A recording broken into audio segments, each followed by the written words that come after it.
UNICEF was never meant to be here today, in the first decade of the 21st century. Yet today, a world without UNICEF is unimaginable.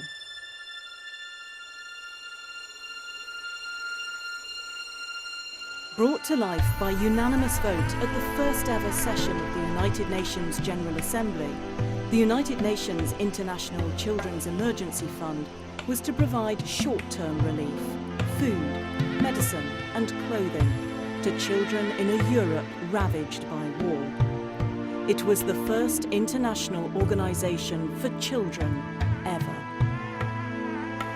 The organisation quickly became known as UNICEF, and its first executive director, Maurice Pate, declared, "There are no enemy children," and put children's needs above politics in the post-war world.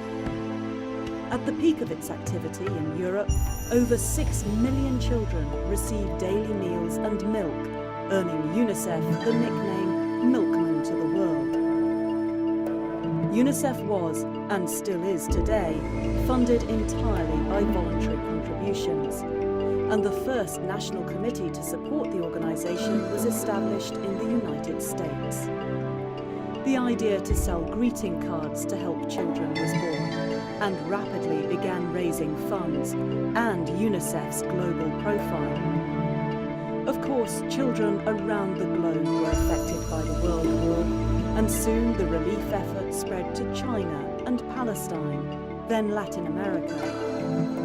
Within 5 years, UNICEF was active in almost 100 countries and began expanding the scope of its mission, bringing health campaigns to tackle leprosy, trachoma and tuberculosis.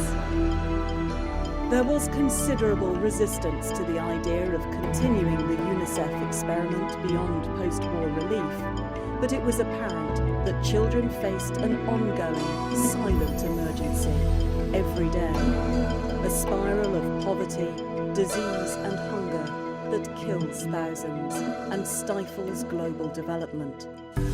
But UNICEF did become a permanent part of the United Nations and began providing community-based basic health services, training midwives, providing birth kits, building cold chain networks and developing the idea of mass campaigns to eradicate wars and battle malaria.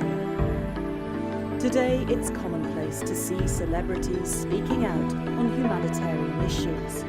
But in fact, UNICEF pioneered the idea when Danny Kaye became an ambassador at large, the world's first celebrity spokesperson for a goodwill cause.